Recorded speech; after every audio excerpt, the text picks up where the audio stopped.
In 1826, the cobbled streets of Newcastle glistened with dew under the morning sun, and the air held the briny scent of the Delaware River drifting in from the docks. It was a quiet place, the kind of town where everyone recognized the sound of one another's footsteps. At the heart of its genteel society stood Dr. Ellery Rook, a man whose charm seemed woven into the very fabric of the green. He wore his hair neatly combed, his coat pressed to perfection, and his smile always measured just enough to appear both kind and modest. He made house calls without delay, attended church every Sunday, and hosted the occasional gathering for the town's most respectable families. To the casual eye, he was the embodiment of trust and propriety. Yet in the privacy of his Georgian townhouse, behind the thick mahogany doors, there was a room no servant entered, a room whose key never left the doctor's waistcoat pocket. The townspeople noticed little oddities but dismissed them, folding them into the neat image they had built of him. There was the way the shutters on the east side of the house were always closed no matter the season. The faint hum that sometimes drifted into the night air from his study, mechanical and steady as if a wheel turned unseen. The scent that came and went unpredictably. Not the familiar tang of boiled linen or medicinal spirits, but something metallic and faintly sweet, lingering like an echo. His patients adored him, especially those with lingering ailments. They said he had a way of listening that made them feel safe, as if he could absorb their pain and keep it locked away. It was in early spring when the first whisper began. A washerwoman who claimed that she had delivered fresh linens to the Rook house and seen, through a sliver in the back door, a woman seated in an unusual copper-framed chair, her head tipped forward as though in deep sleep. The doctor had stepped into view almost immediately, closing the door with a slow, deliberate motion and thanking the woman for her service with a polite nod. No one thought to ask who the woman in the chair was. Newcastle was not the kind of place where you pried into a gentleman's private affairs, and Dr. Rook, after all, had earned their respect 100 times over. He moved through the town with a calmness that was almost unnatural. Children stopped their games to watch him pass, drawn to his stillness the way moths might linger near a flame. Adults described him as the sort of man who seemed immune to urgency, as if he carried his own measured clock inside his chest. But beneath that composure was a precision too perfect, a control that was less about grace and more about dominance over every detail in his environment. The doctor never stumbled over a word, never appeared flustered, never revealed even the smallest crack in his demeanor. It was as if his whole life was a performance whose real audience existed somewhere far beyond the town itself. The few who knew him best, fellow physicians from Wilmington or Philadelphia, spoke of his mind with both admiration and unease. His surgical notes, they said, were unlike anything in common practice. Complex diagrams, annotations in a cipher of numbers and letters, and observations that strayed beyond the realm of healing into something darker. He wrote not about curing disease, but about restructuring the living form. And yet in every public interaction he was the picture of benevolence, the first to offer his hand to help an elderly patient into a carriage, the last to leave the bedside of the dying. It was this duality, the savior in daylight, the keeper of secrets in darkness, that allowed him to move unseen through the shadow he was quietly constructing. By the year's midpoint, a subtle pattern began to form, though only in hindsight would anyone see it clearly. Women who had been under his care for small ailments, a persistent cough, a minor injury, a fainting spell, would vanish from the public eye. Their absence was explained away as convalescence at home or sudden travel to distant relatives. No one pressed for proof. Rook's reputation was armor, and Newcastle was a place where the word of a man like him outweighed the unease of a passing rumor. The truth was that each of these disappearances left behind a faint trace, an uncollected debt, a dress left at the seamstress, a child's toy abandoned on a doorstep. But the town, lulled by his gentle manners and impeccable record, never looked closely enough to see that all these traces led back to the same locked room behind the doctor's study. In that room, though no one yet knew, lay the true nature of Dr. Ellery Rook's genius. It was a space stripped of every softness, its walls lined with shelves holding tools not found in any medical compendium of the day. Each instrument was arranged with an obsessive precision, each polished to a dull gleam. There were no patient beds here, no signs of rest or comfort, only the chair of copper and leather in the center, its surface faintly worn where skin had pressed against it for hours. A narrow drain ran beneath it toward a hidden collection basin. The room smelled faintly of oil and something older, something that had been alive and was no longer. It was not a place of healing, but a stage for transformations that would leave no trace for the living to find. And in the quiet of the doctor's home, with the shutters closed against the spring sunlight, the chair waited for its next occupant, as patient and silent as the man who owned it. The first account that survives of Dr. Ellery Rook's true work did not come from the newspapers nor from any official inquiry, but from the trembling hand of an apprentice who would never again speak his name aloud. Samuel Breck was 17 when his father paid a fee for him to learn under the most respected physician in Newcastle. For the first month he saw nothing strange, only the precise, almost ceremonial way the doctor prepared for each visit, the meticulous notes he kept in an ink so dark it seemed to sink into the page like blood. But on a cold, damp evening in late April, Rook summoned Samuel after sunset to assist with a private operation. The boy was told to wash his hands, remove his shoes to reduce noise, and follow him through the house's east wing where the air seemed heavier, as if the walls had been holding their breath for years. The room Samuel entered bore none of the warmth of Rook's public surgery. There were no vases of dried herbs, no reassuring light from a fire, only the oppressive smell of metal and wet cloth. In the center stood the copper-framed chair, its joints fitted with leather straps that buckled not for comfort but for containment. In it sat a woman whose eyes darted wildly before locking on Samuel's with an intensity that froze him where he stood. She was not gagged, but no sound left her lips, as if something within her had been muted. Her breathing was shallow, her hands trembling where they rested on the armrests, bound so tightly her fingertips had gone pale.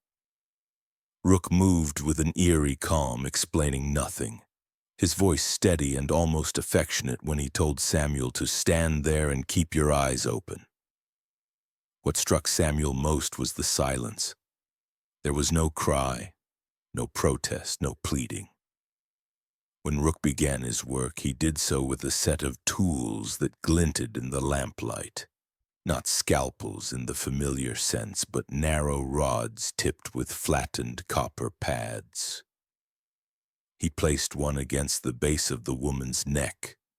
another near the crook of her elbow, and began turning the crank attached to a small wooden box at his feet. A low hum filled the room, deepening as the crank spun faster. The woman's body shuddered, her lips parting in a slow exhale, her eyes rolling upward.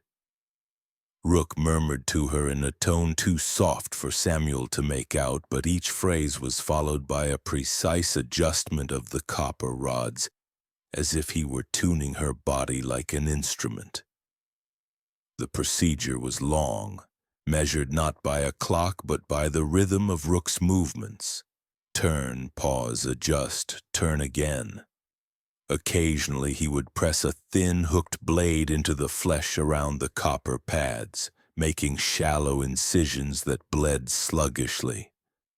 The blood caught in small glass dishes at the chair's base. The woman's breath never rose into panic, but the muscles in her arms and legs strained as though fighting some invisible restraint. Samuel realized with growing horror that the silence was not voluntary. Something in the current, or perhaps in the doctor's earlier preparations, had severed her body's ability to cry out. When Rook finally stepped back, the woman's head hung forward, strands of hair sticking to her damp face. He unstrapped her wrists and ankles with deliberate care, lifting each limb as though assessing its new weight. Then, without looking at Samuel, he told him to fetch a clean sheet from the cupboard. The boy hesitated, glancing toward the copper chair where the woman now sat motionless, her eyes half-lidded but open. She was breathing, though it was shallow and uneven. Rook covered her body entirely, tucking the sheet around her form as if putting a child to bed. He spoke only once more before sending Samuel away. "You have seen what the table demands. It does not need an audience." Samuel would never know what became of her. By morning, the copper chair stood empty, its straps neatly coiled, its surfaces wiped clean. The glass dishes had been washed and stacked, the hum of the crank gone. There was no trace she had ever been there.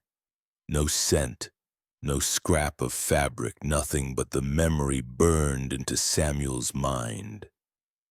It was a memory he tried to bury, but it returned in his sleep as a vision of the woman's eyes locked in that unnatural calm as the current moved through her. In those dreams, the silence was louder than any scream. And though he left Rook's service within weeks, telling his father only that the work was not for him, Samuel knew he had stepped into a room where medicine had been replaced by something far older, colder, and unspoken. A kind of work that required the world never to hear what truly happened upon that first silent table. The first time the town's prayers entered Dr. Ellery Rook's work, it slipped in like a Sunday habit over a hidden blade. He chose the hour when windows glowed and hymns drifted across the green, when soft voices believed their words could soothe the dark.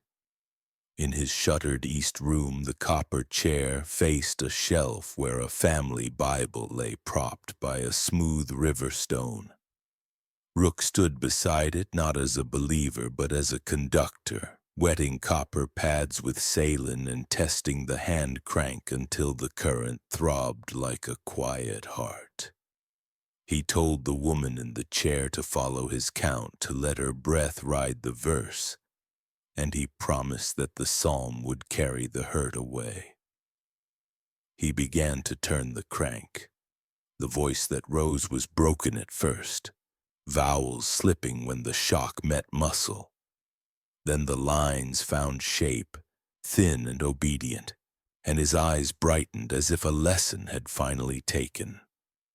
One pad rested at the base of the neck, the other along the ribs where breath gathers when a person tries not to cry.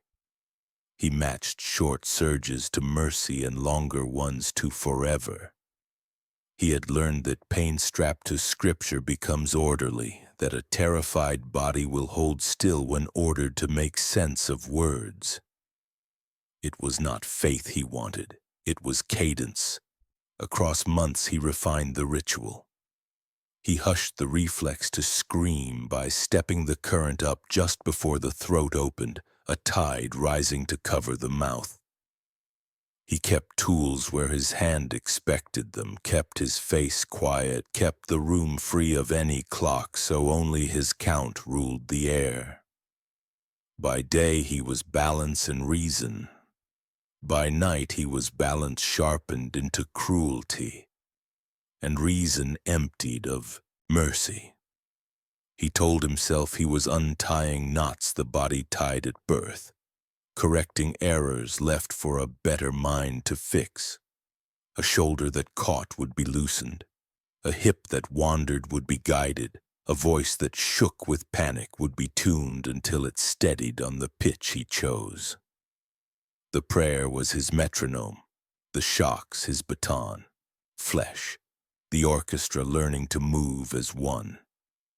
He favored long sessions in which the voice grew hoarse and the nerves, bullied and soothed in turn, forgot the borders they once obeyed.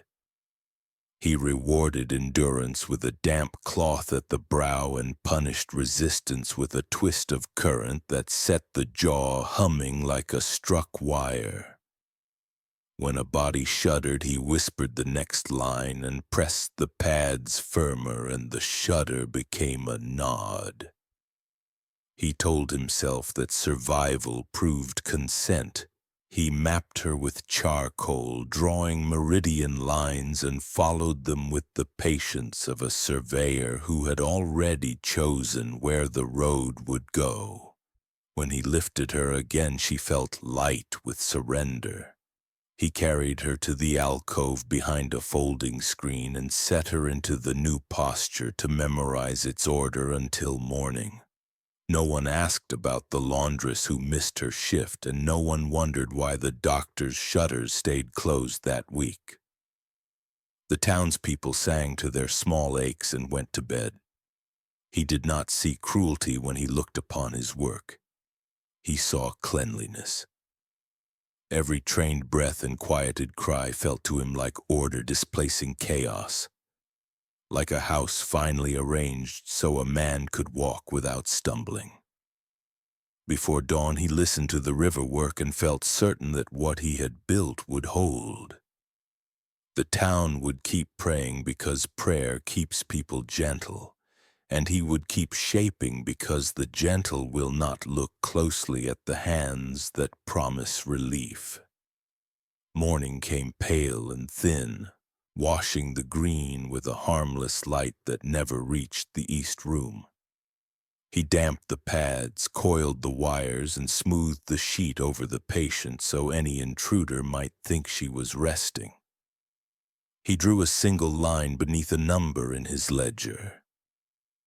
The body now remembered the prayer without sound, and the prayer could go on even when the mouth could not. Clara Chamberlain's fever should have been a simple matter, the kind that bows to rest and clear broth, and a few quiet days away from children's coughs. But she carried it like a dutiful weight as she crossed the green to Dr. Ellery Rook's house, hat pinned, hair neat, coins wrapped in cloth, a short note from the headmistress tucked inside her glove.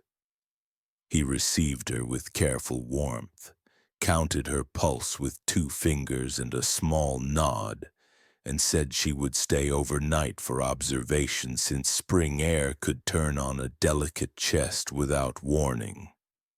And she agreed because he spoke like a man who understood how to keep a life from sliding. Near dusk he led her not to the public room with the flowers and the bright fire, but to the east wing where the shutters were nailed to their calm. The air there smelled of oil and linen and something faintly metallic, a clean odor that had forgotten what it used to be. In the center waited the copper chair with its leather straps folded prim and flat, the hand crank quiet as a clock that refused to tick. He told her to breathe to his count and to hold a verse in her mind because steady words keep the nerves from wandering. Then he set a damp pad at the base of her neck where fear settles, and another along the ribs where breath tries to hide.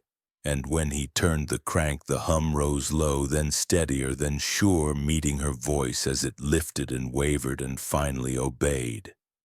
He worked as if teaching posture to a stubborn frame, tilting her head by degrees until the line from ear to shoulder pleased his eye, binding her hands in a modest clasp and cinching a narrow band at the base of the thumb so the tendons learned to meet without asking. And each time her throat prepared a cry, he sent a brief surge that swallowed the sound before it could be born. He called this kindness in the ledger of his mind because he spared the house from noise and the woman from panic. And when he paused, he wiped her brow with a cloth and whispered the next line of the psalm so the body would keep time with the language he preferred. Outside, lamps went out room by room, bread cooled on window sills, the river shouldered the pilings, and the head mistress told herself the doctor would return Clara by Sunday if the fever broke, which it always did for good girls who followed directions. Near dawn, he loosened the straps to see what had taken, watching how the head returned by itself to the angle he'd chosen, how the palms stayed sealed as if stitched by the night. He fed her spoonfuls of thin broth and lifted the cup to her mouth, and when the swallow stuttered, he touched the ribs with the pad, and the body remembered what it had agreed to learn. He moved her to the alcove behind the sliding panel, a narrow seat with a brace that cupped the base of the skull and kept the tilt exact. And he left the panel open an inch to catch the river's cold breath. On the second evening, a washerwoman passing through the alley glanced up at the east window and saw a still figure in the lamplight, the head inclined as if listening to a prayer from the street, hands folded at the chin in a pose too perfect to be restful, the skin across the knuckles taut like paper pulled tight. Before she could step closer, the shutter closed from within with the soft authority of a house setting a boundary. And she kept walking because a woman with work cannot spend curiosity on a gentleman's window. Inside, Rook repeated the lesson, measuring the span of neck and the set of jaw with a twine marked in charcoal, sliding a thin blade under the drying band to relieve pressure and then replacing it with a strip that would harden to the shape he wanted. A quiet cast no one would recognize as a cast. He told himself that order had to be taught, in layers that a third day would seal the hold so the body did not drift back to its old mistaken lines. When the fever finally loosened its teeth, she did not change with it. The pose held, the breath stayed thin and regular the way he counted. The lips moved on a verse without sound as if prayer had moved into bone. He wrote to the school that she had suffered a rapid decline and must be kept from visitors while he attempted a delicate supervision, a phrase that sounded like mercy. The headmistress wept in the hall and pressed the letter to her chest and told the children to pray for Miss Chamberlain. The ledger received a number instead of a name and a mark to show the neck had learned. He combed her hair smooth and set her by the window for an hour with the shutter barely parted so the street could mistake discipline for peace. then drew the slat closed and tested the angle once more. Before dawn, he wheeled the covered cart along the back passage, lifted a quiet weight that no longer argued, and took the steps down to where the floor grew cold and the air smelled of salt, iron, and long work. By mid-morning, the parlor was open again. Tea poured, greetings even. The gentleman of the green restored, and the upstairs window blank and obedient. Only the washerwoman would remember the face that seemed to be listening, the hands that looked like they had been taught to pray by someone who did not believe in God. The chair waited like a patient animal trained to love stillness, a gleam of copper and straps that made the room feel smaller the moment a body faced it. Rook had turned it from an idea into an instrument, giving it joints that clicked twice when they settled and a central spine braced into the floor so nothing vital would tremble. He polished the arms until they carried the lamplight like a river, then wired them to a gearbox that borrowed his hand and returned it as stepped pulses climbing through damp pads. He called it an extension of anatomy, a teacher for nerves that refused to listen, a way to hold the human map flat so it could be redrawn without the confusion of screams. Each cuff hid a thin stiffening that stopped a wrist from twisting. Each footplate inclined a fraction so the calf could quiver without shaking the frame. He had learned that terror tries to break furniture. He built the chair so terror moved only in tiny places he chose. The generator lived beneath the pedals like a quiet second heart. When the crank turned, the air changed, a low pressure that made the body seek order.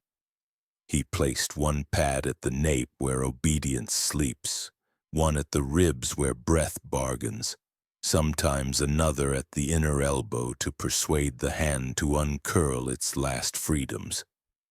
The current did not leap, it persuaded. It began as a scratch under the skin, a tide creeping, then a clean line climbing the spine until the throat felt full of hot water that never spilled. He matched each rise to numbers he had tested on himself, stopping just below the place where will cracks into noise. In that state, a person could not organize a scream. They could only hold a thought if he gave it.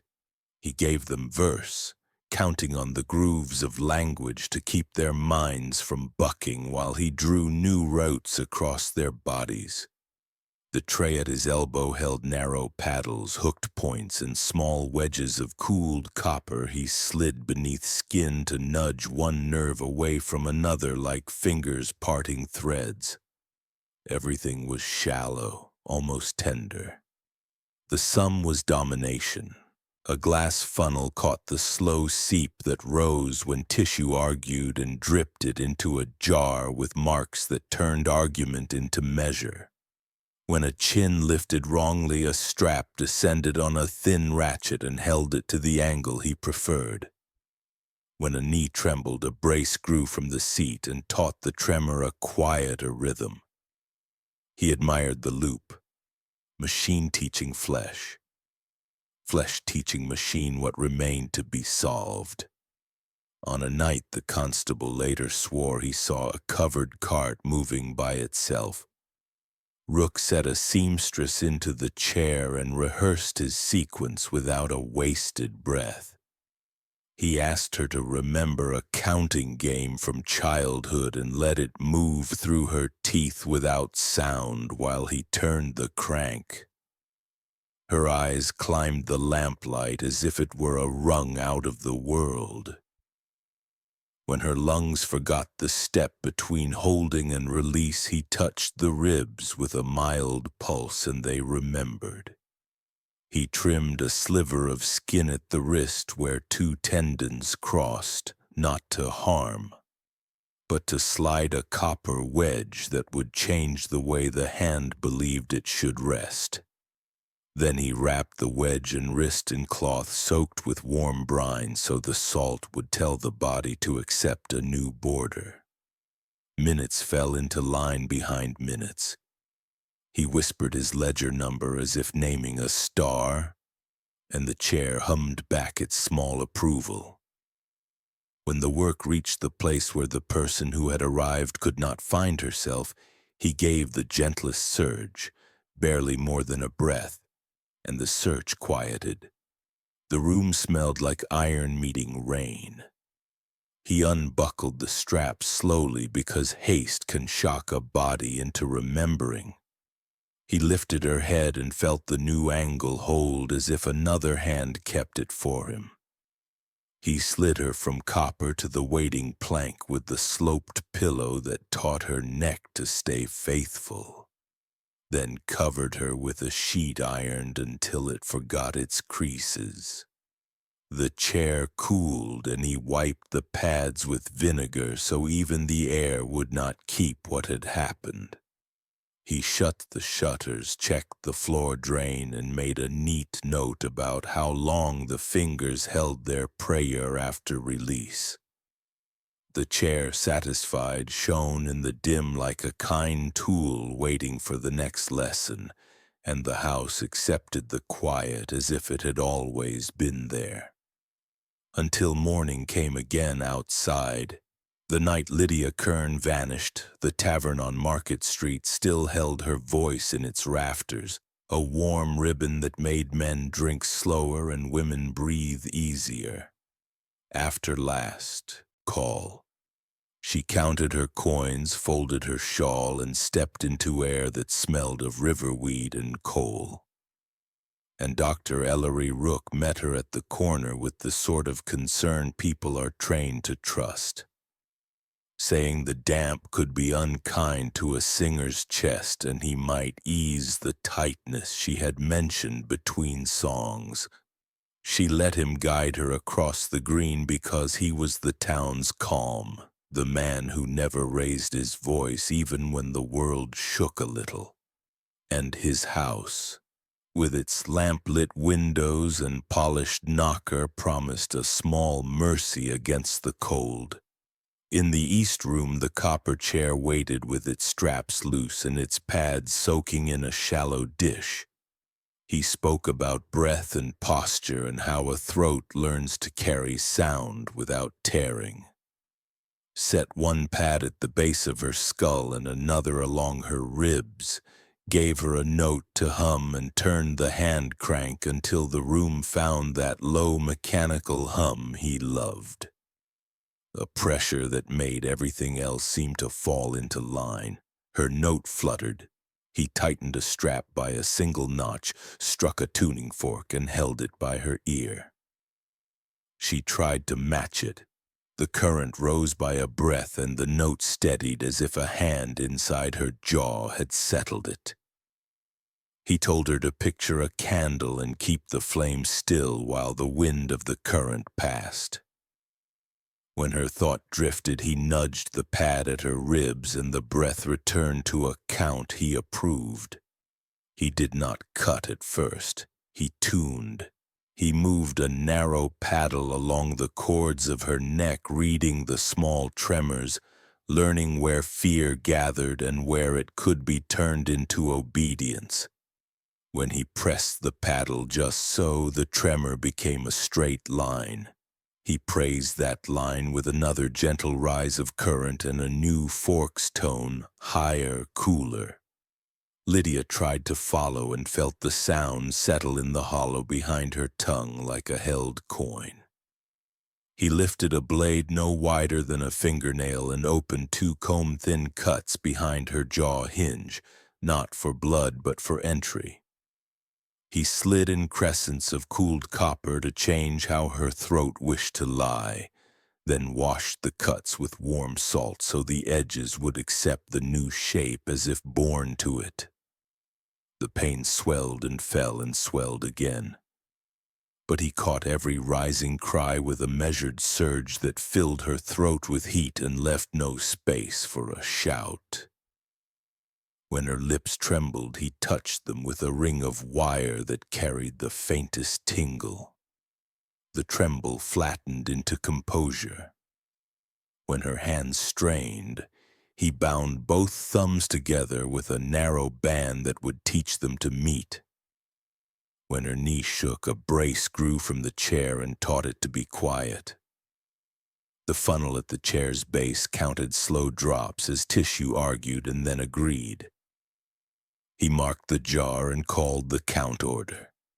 Hours slid in neat slices. He lowered a glass mask over her mouth and nose, not for sleep, but for control. Its interior misted with brine and laudanum, so breath came in without complaint. A thin tube let him change the taste, to sweet or bitter as reward and warning. He taught her to sing through the mask without sound, a trick of tongue and memory and current, so the body believed it made music while the room heard only the machine's hum and the wet tick of the funnel. He told her to remember a hymn from childhood and let it walk through her silently. Each time the memory faltered, he turned the crank and the song returned like a trained animal. Close to dawn, he lifted the mask and fed her water with a spoon, touching the rib pad to remind the swallow to behave. He oiled a small lever at the nape and eased her head to a new angle that offered the throat forward like a prayer. Braided her hair so it would not catch and whispered the fork's note again to seal the habit. When he judged the lesson set, he loosened the straps one by one to see what held by itself. Her hands stayed clasped. Her head kept the angle. Her chest, taut by hours of count and shock, rose and fell like a clock he had wound. He carried her to the alcove seat where a brace cupped the base of her skull and fastened a cloth band under her chin to keep the line true. For a time he simply listened. To the river shouldering the pilings and to the new faint whistle in her throat when she breathed. He wrote that the whistle meant the chords remembered the current.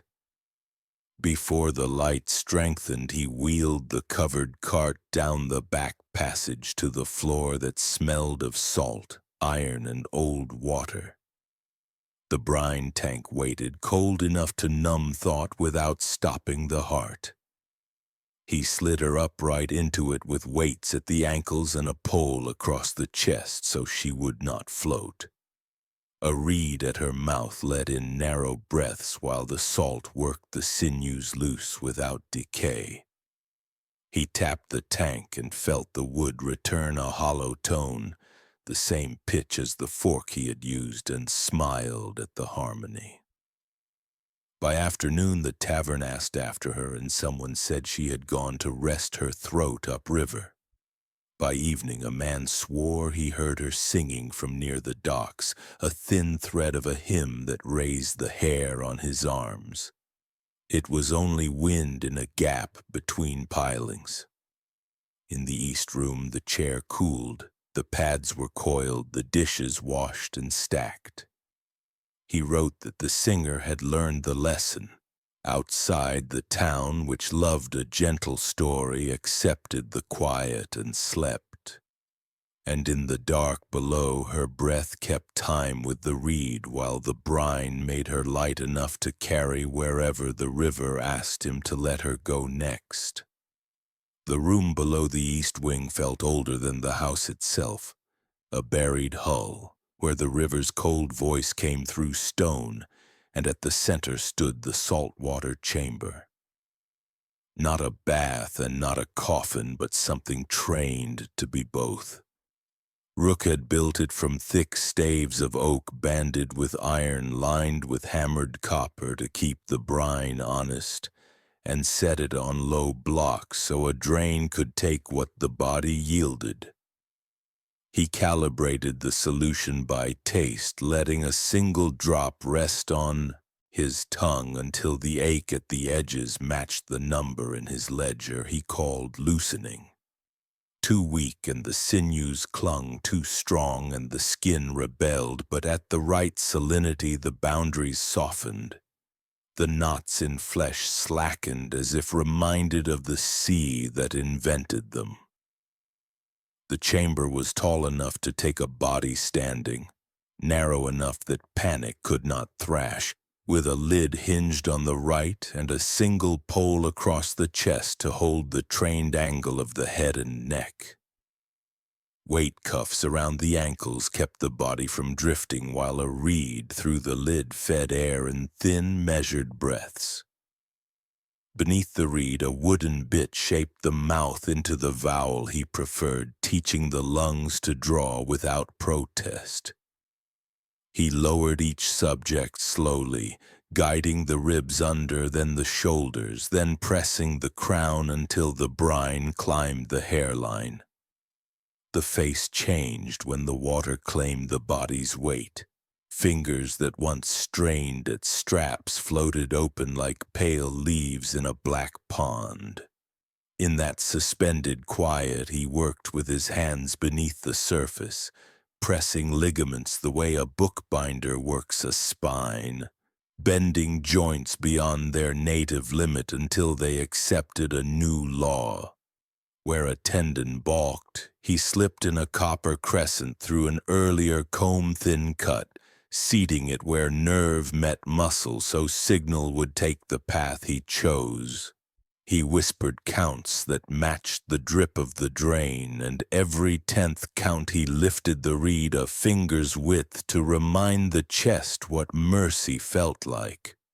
The brine washed his tools as soon as he dirtied them, turning blood into brief blooms that dissolved in seconds. He liked the way salt made will slacken, how cold slowed the body's urge to resist, how obedience came easier when thought was heavy and breath narrow. He knocked the copper lining with his knuckles to make a dull bell tone that kept the mind wandering elsewhere, and sometimes recited psalm numbers to plant rhythm in the bones. If knees knocked together, he wedged them apart and let the water teach stillness. If a head wavered, he tapped the yoke and the tilt returned. He believed the chamber was the oldest teacher of all, that salt had always known how to strip pride from the body and leave obedience in its place. He had merely given it a better room. When he judged the work complete, he opened a small sluice at the base to let fresh water creep in, forcing the flesh to hold its new borders without salt's help. If the body faltered, he corrected it, then soothed the complaint with a palm under the knee or a press at the sternum. Failures happened. A reed left unused too long, a chest that refused the air it was given. And he counted those as part of the measure, proof that his work lived close to the edge men pretend not to see. By dawn he would lift the subject from the water, lay them on a slanted plank toward the drain, and press the mouth shut until the lungs found their own rhythm again. He dressed the small cuts with vinegar-soaked thread, pulled just tight enough to look like seams instead of wounds, and wrapped the joints in warm cloth to return the color. Then he decanted the chamber through a sieve, catching only a few hairs or a button, wiped the copper dry and heaped fresh salt along the lip as if feeding a hunger.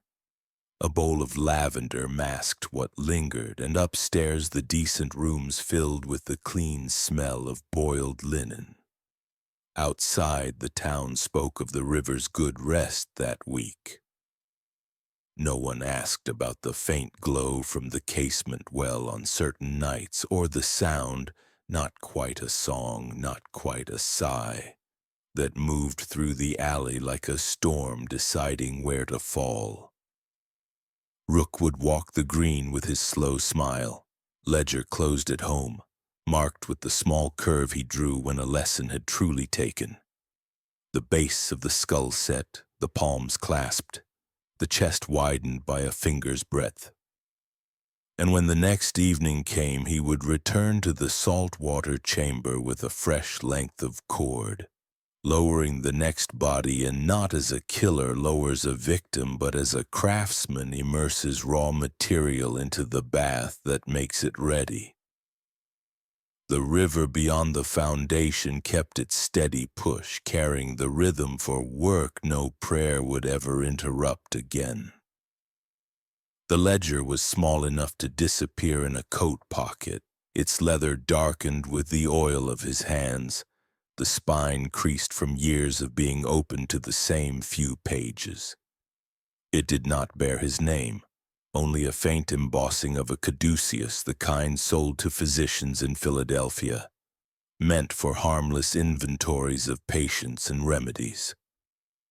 But inside, no patient's name was ever written. Each entry was a number followed by a symbol so simple it looked like a child's mark. A line bent into a hook, a small square, a circle pierced by a dash. To Rook, they were not drawings. They were bodies reduced to their essential geometry, each shape denoting what had been corrected, each number marking the sequence of his private history. The earliest entries were sparse, a single number, a crude mark, a dash beneath it.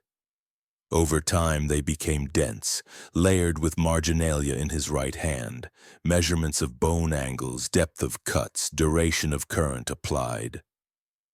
The ink was always the same shade, a black that held its color for decades, mixed by Rook himself so the record would never fade. At the bottom of every page a faint arc was drawn from left to right, its curve steepening as the numbers climbed. The arc meant permanence, a lesson that had held without the need for repetition. Looking at it, one would never know these marks coincided with women who vanished quietly from the edges of Newcastle. A seamstress whose rent went unpaid after she stopped coming to the shop. A laundress whose bundle of clothes was found folded neatly on a bench by the ferry, the river lapping at the wood. A widow who left a pot cooling on the stove and never returned from delivering mended linens. They were not the town's celebrated daughters.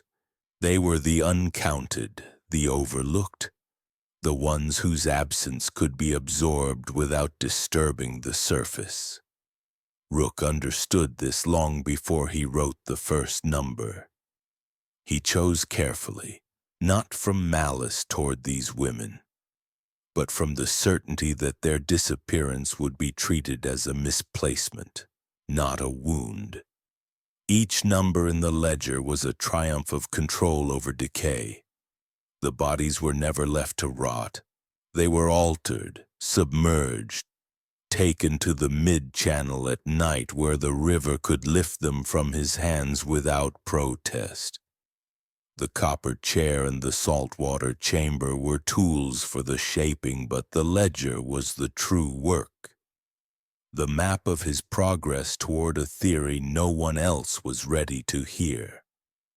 He called it structural correction when he thought of it in language, but in truth it was something closer to authorship. Every entry was a revision of the human form, removing what he considered errors, replacing them with lines and angles that obeyed. The false compartment in his desk that hid the ledger was cut so precisely it could not be detected by tapping. A thin strip of felt along the edge kept it from rattling when the drawer was closed. He would take it out in the deep hours after the streets had gone black and the last ferry horn had faded, laying it open on the same table where his instruments slept. Sometimes he would trace an older mark with his fingertip, remembering the session in pieces. the flicker of the eyes under the current, the moment a joint yielded, the perfect stillness when the breath found its count. He felt no grief in these memories, only the satisfaction of a craftsman reviewing finished work. When a new symbol joined the others, he inked it in a single stroke without correction. There were no second chances in his work. An error in shaping was as permanent as one in writing. He sharpened the quill before each entry, dipped it into the ink as if baptizing it, and began. Beside the new mark, he wrote the measurements that proved the change had taken. Neck inclination, clasp tension, rib span. He ended with the small arc, always rising from left to right, the visual assurance that his path only moved forward. In a town ledger kept by the magistrate, the same period showed only notes of debts forgiven, rents reassigned, the occasional mention of someone gone away to relatives. No line ever connected these disappearances. No one thought to. That was the space in which Rook's ledger lived, parallel to the world's records, untouched by its laws, chronicling a history no one else could read. And when he closed it, sliding it back into the false compartment, the desk became once more the property of a gentleman physician, and the green outside went on in its quiet orbit, unaware that a book smaller than a loaf of bread held the truth of 23 lives, each distilled into a shape so simple it looked like nothing at all. Fog. Off the river moved like slow breath over the green, swallowing the lamps one by one until the town lay in a dim gray hush. These were the nights Rook favored for his procession. The cart waited in the alley, small enough to be guided by one man but sturdy enough to bear the weight beneath its canvas cover. It was always the same canvas, thick, waxed, smelling faintly of brine, and it always sagged slightly in the middle where the shape beneath was more suggestion than form. He wheeled it himself, gloved hands light on the worn handle, the iron rims of the wheels whispering over cobblestones that drank the sound. Anyone watching from a high window might have thought it a load of firewood or a covered crate of medical supplies bound for the dockside warehouses. He kept his pace measured, not hurrying, not dragging, as if he were simply another tradesman finishing the day's work. The fog softened him into a silhouette, the glow of his lamp contained beneath the canvas. Sometimes the shape under the cover shifted with the movement of the cart, not in a way that suggested struggle, but in a slow, unresisting slide, the way something heavy and pliant adjusts to a turn. Rook's eyes would flick to it once, then back to the narrow path ahead. There was no need for reassurance. The shaping had been done.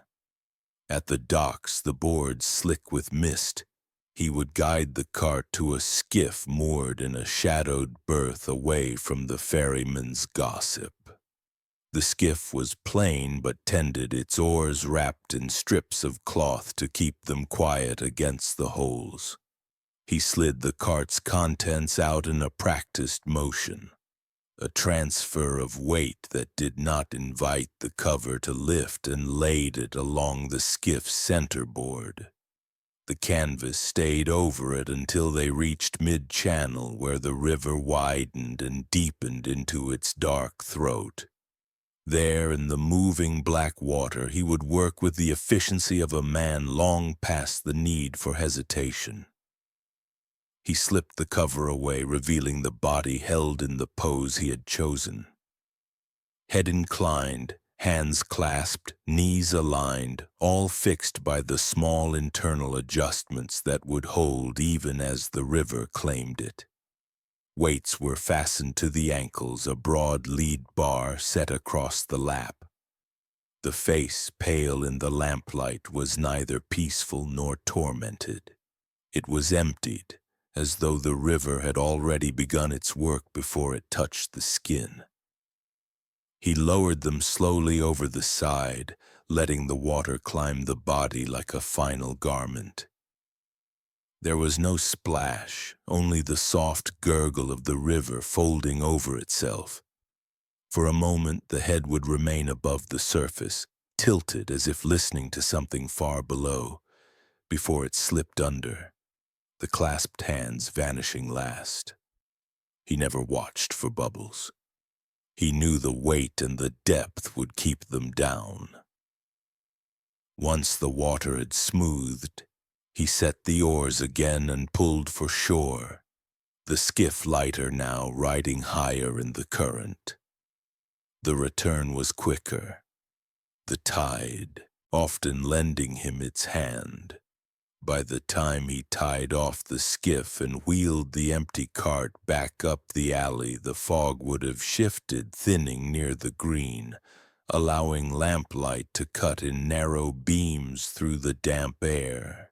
If anyone saw him returning with an empty cart, they might have thought he'd delivered a load of herbs or picked up supplies from a late-arriving ship. The waxed canvas was folded neatly now, tucked under one arm, the cart's bed clean save for the faint scent of salt. Sometimes as he passed under the dripping eaves of the warehouses, he would hear the slow knock of water against the pilings, a sound that had always struck him as approving. It was in that knock he imagined his work carried onward, diffused into the river's endless reach. The bodies never to be found, their altered forms drifting into silt or swept into the open sea. The river erased him better than any grave could. By the time he reached the east wing of the house again, the cart stored away, the tools cleaned, and the ledger updated with a fresh mark. The town would still be wrapped in its own sleep. Bread would rise in kitchen hearths, fairy bells would ring into the morning mist, and neighbors would nod to one another without speaking of the shapes they might have glimpsed through the fog the night before. The green would hold its silence as it always had, and Rook, the gentleman physician, would stand at his window with a cup of tea, looking out as if the river's work were none of his concern. The procession had become its own ritual, as deliberate as the shaping itself.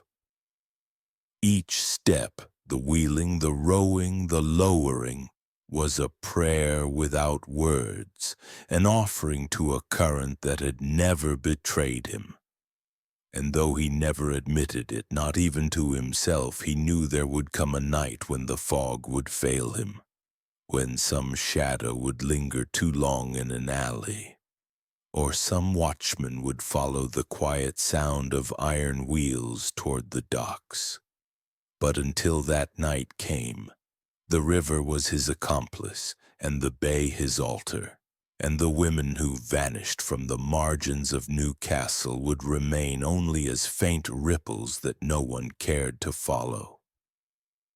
The wall was not meant to be found. It sat behind the inner surgery, masked by a panel of shelving that looked built for ledgers and jars of dried herbs. The searchers only discovered it when a constable's pry bar slipped between boards, and the wood gave way with a hollow crack. The smell hit first, not the rot of graves, but the dry iron scent of something long preserved, like parchment that had once been alive.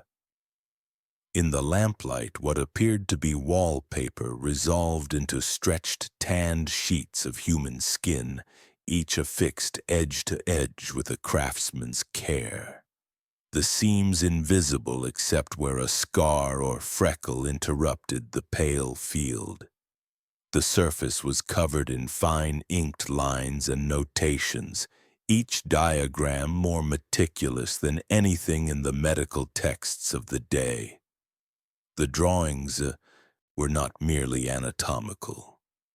They were maps of bodies that had been altered, necks inclined beyond the natural range, hands fixed in permanent clasp, spines bent into symmetrical curves.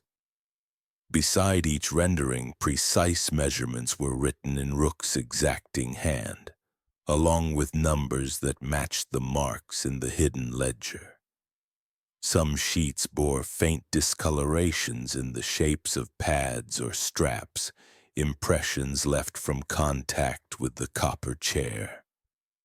Others had small stitched repairs, as if Rook had practiced certain cuts or placements on the skin before applying them to living flesh. The constables stood in uneasy silence, eyes flicking from one sheet to the next. They recognized birthmarks described in missing person reports, the pale traceries of old burns, the small dimpled scars from childhood illnesses. These were not anonymous medical specimens. They were the women no one had buried, the seamstress whose absence had been blamed on debt, the singer rumored to have left for the city, the school teacher mourned in her classroom's empty chair. Here they were, reduced to diagrams, their identities flattened into the notes of a private science. In the center of the wall, a single larger sheet dominated the display. It showed a full-figure female posed in the exact stance of Rook's final correction, head inclined, hands clasped, knees aligned.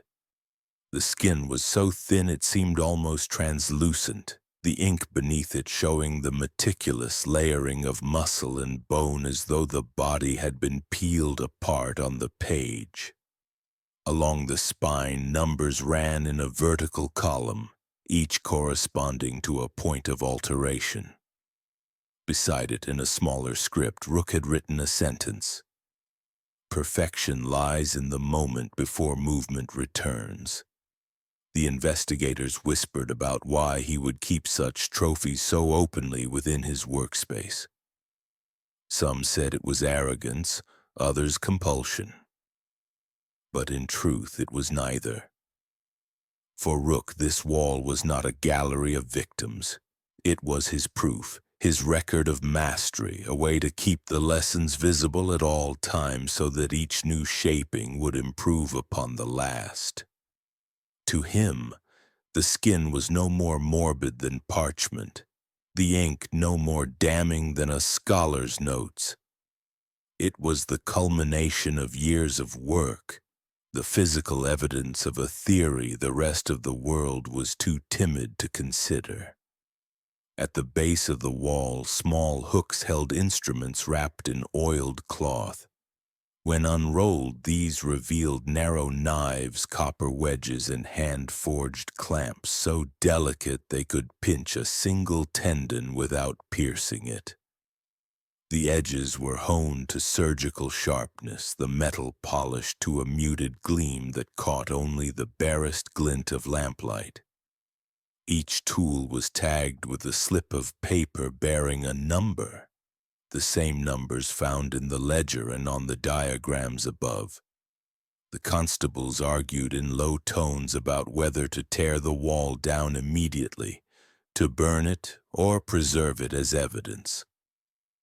In the end, they covered it with a heavy sheet and posted a man at the door until the magistrate could decide. But even under the cloth, the room felt altered, as if the wall's presence pressed outward, unwilling to be hidden again. Those who had seen it swore they could still picture the lines and curves in perfect detail, the inked notations whispering their measurements in the back of the mind. When word of the discovery leaked into town, it spread in fragments. Skin on the wall, writing all over it, faces you might know if you dared to look. Few believed it outright. Fewer still wanted to. Rook's patience had always spoken of his steady hands, his quiet voice, his willingness to stay at a bedside through the night. It was easier to think the constables were mistaken than to reconcile that man with the wall. But in the east room, under the nailed-shut shutters, the diagrams waited, each line a reminder that the missing had not vanished into nothing. They had been claimed, studied, and set into a private scripture only Rook could read in full. When they finally brought Dr. Ellery Rook into the courtroom, he walked as though he were entering a parlor, his posture measured, his gaze fixed ahead. The people who had once trusted him sat crowded on the benches, their hands clenched in their laps, straining to see the man they now heard described in words that did not fit the picture they carried. He wore his best coat, the deep blue one brushed free of lint, and his white cravat was tied without a wrinkle. He nodded to the magistrate, folded his hands behind his back, and stood as still as if the moment itself were beneath his direction. The charges laid before him were precise but narrow: unlawful burial, possession of human remains, unlicensed surgical procedures. The words murder and killing were absent. The magistrate explained to the court that without the bodies, without proof of how death had come, the law could not name the greater crime. That absence was the quiet space in which Rook had always worked. Witness after witness rose to speak.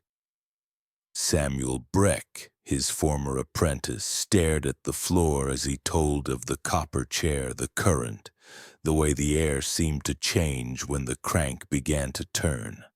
A washerwoman described seeing a figure in the upstairs window, head inclined, hands clasped, a day after the death had been announced.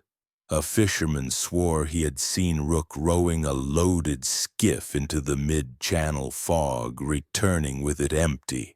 Each voice shook with something that was not quite fear, not quite disbelief, but the strain of standing too close to the truth without being able to name it. Rook listened without interruption, his expression unchanged. When the magistrate asked if he wished to respond, he spoke in the same calm, even tone the town had always known. He did not deny the copper chair or the chamber or the diagrams on the wall. He called them instruments of study necessary to advance human structure beyond the constraints of flawed birth. He said the wall was a record, no different than an artist's sketches or a mathematician's proofs, and that the absence of bodies was proof of his respect for the dignity of his subjects. No one in this court would wish to see a loved one decay in the earth when they might be spared that indignity. His words disturbed the room more than the evidence had. There was no heat in them, no desperation. He did not plead. He explained. To hear him speak was to feel as though the case were not about crime, but about an unfortunate misunderstanding between minds of different caliber. The constable who had found the wall gripped the edge of the bench, his knuckles whitening as Rook described the current not as pain but as a heightened state of awareness in which the body may be reinstructed. He spoke of ligaments as if they were errant students, of bone angles as if they were architecture in need of repair. When the prosecutor pressed him about the missing women, he smiled faintly, not at the question but at the phrasing. He said he had worked only with those who would not be missed in the way the court imagined, the overlooked, the uncounted, and that this was an act of mercy, for they had been chosen to carry his work forward in their altered form, free of the decay and disarray that comes to all flesh. He never called them dead. He never called them victims. The jury's faces tightened as the hours passed. They had seen the hooks, the straps, the diagrams. They had heard the hum of the generator demonstrated in court. Yet without the bodies, without proof of cause, the law's hands were tied. By the second day, it was clear the trial would not give the town the justice it craved. When the verdict came, it was for the lesser crimes, unlawful burial, unlicensed practice, the only charges that could be made to fit within the narrow frame the law allowed. Through it all, Rook never once raised his voice. Not when Samuel Breck's words trembled against him, not when the magistrate read the charges, not even when the sentence was handed down. He inclined his head as though acknowledging a courtesy and stood waiting for the next instruction. The people who had known him for years could not reconcile the man before them with the accusations, and those who believed every word against him could not understand how such evil could sit so still, speaking softly enough that one had to lean in to hear. It was that stillness, more than the wall, more than the missing, that followed them home. The sentence came on a damp autumn morning when the river smelled of rotting reeds and wood smoke. The magistrate read it plainly without flourish. Exile from the county, forfeiture of property, prohibition from medical practice under penalty of imprisonment. The words struck the benches like dull stones. For those who had waited months to hear of a hanging or a cell for life, it was a thin, bitter outcome. A judgment that seemed to skirt the edge of justice without ever stepping into it.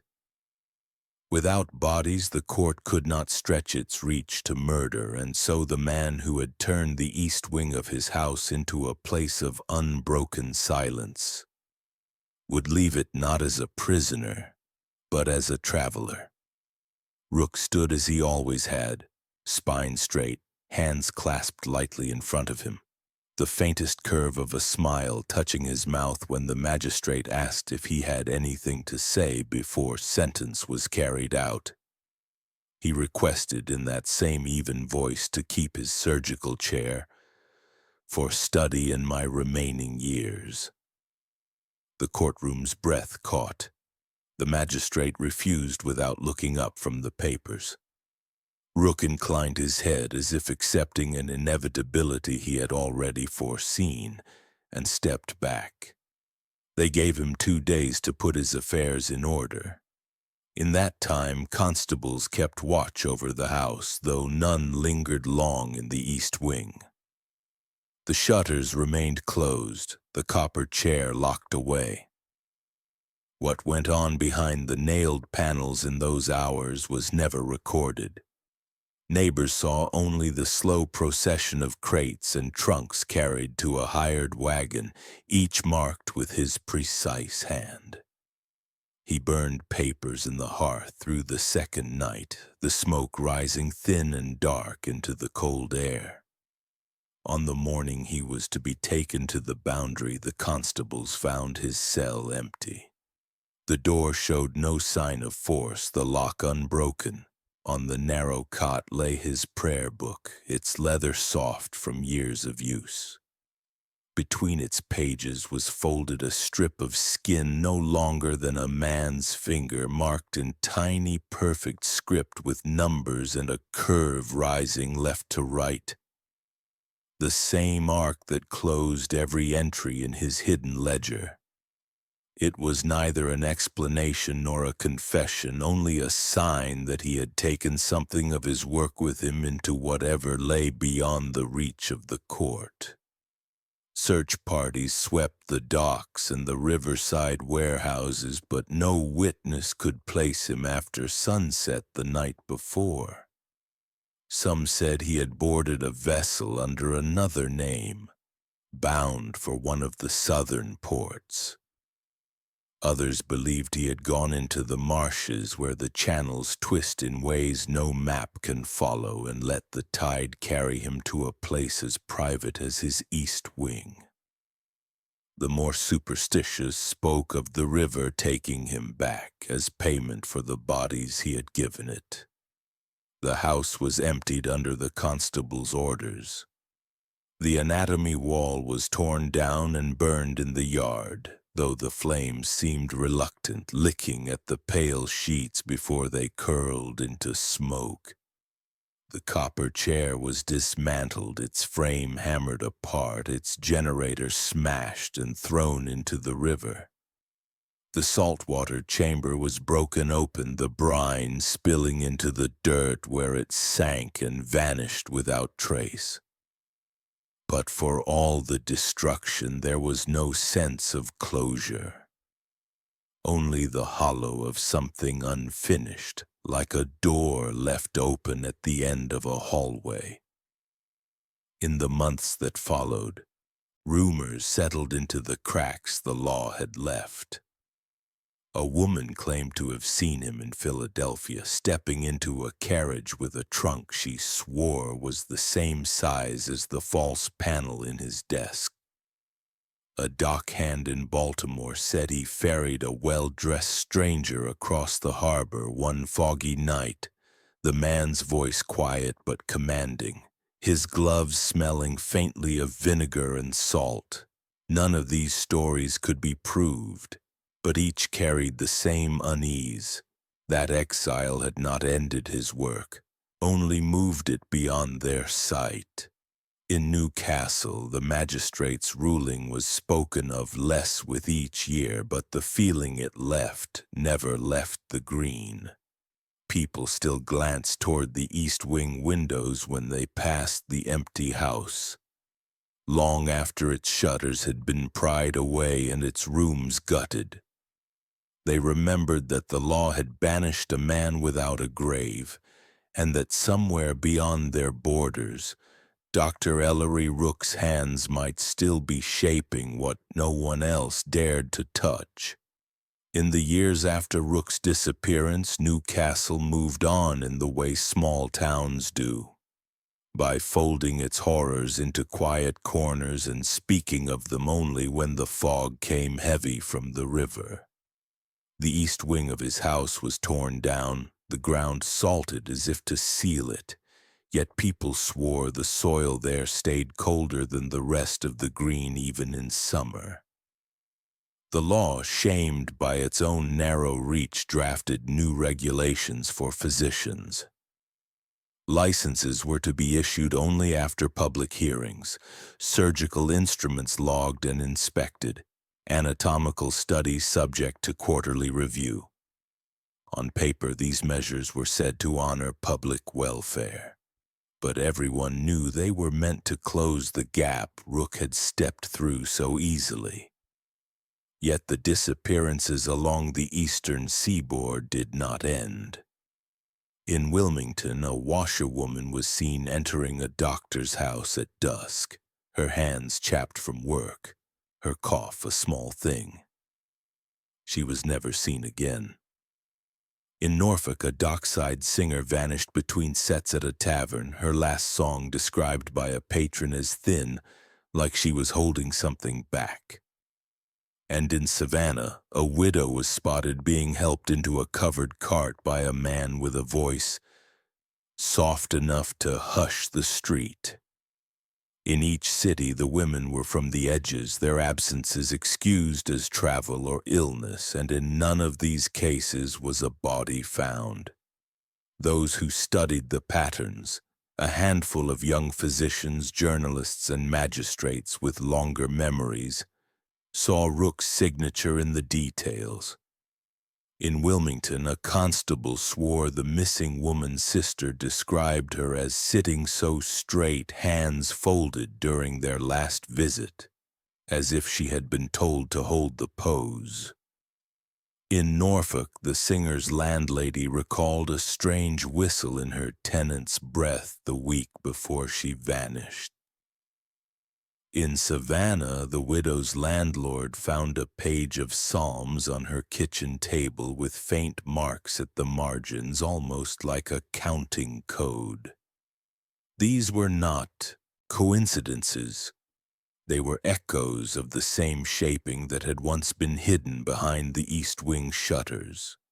Some claimed Rook had not vanished into obscurity at all, but had trained others, apprentices in name only, men and women drawn to his methods and eager to refine them. The whispers called them the Copper Hands, a phrase that made its way into the back pages of penny broadsheets and the darker corners of medical colleges. Wherever they appeared, disappearances followed, quiet and orderly, the missing always drawn from the same invisible pool of lives deemed expendable by those who mattered. In Newcastle, his name became both a warning and a dare. Children were told not to linger near the docks in the fog, lest the gentleman of the green take them for his next lesson. Old men told newcomers about the trial, the empty sentence, the strip of skin in the prayer book. Yet beneath the caution was something more dangerous.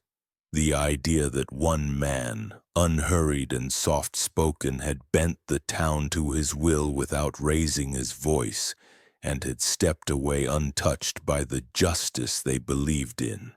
Historians looking back wrote of the case as a curiosity, an aberration of its time, citing it as one of the reasons medical oversight in the state became stricter. But in the quieter margins of those same papers the tone shifted. They noted how laws born in outrage rarely outlast the memory that birthed them, and how oversight can be circumvented when the overseer sees nothing amiss. They admitted carefully that Rook's methodical patience had been his greatest weapon. That evil thrives not in frenzy but in the still deliberate hours when no one is watching. A memorial was built on the green 50 years later, a stone plaque bearing the names of the women confirmed missing in his years of practice. The list was short, for the truth was most of his numbers would never have a name. The stone stood at the edge of the path where the fog first touched the cobbles, its inscription ending with the words, "For those the river kept." On quiet evenings, when the light sank into the water and the smell of salt lifted off the tide, some swore they heard the faint hum of a crank turning somewhere just out of sight. The sound woven so thin into the wind it might be imagined. Others, braver or more foolish, stood longer and said they could hear a voice in that hum. Soft, instructing, counting in a rhythm that promised the body could be remade if only it would hold still. What do you think? Could it happen again?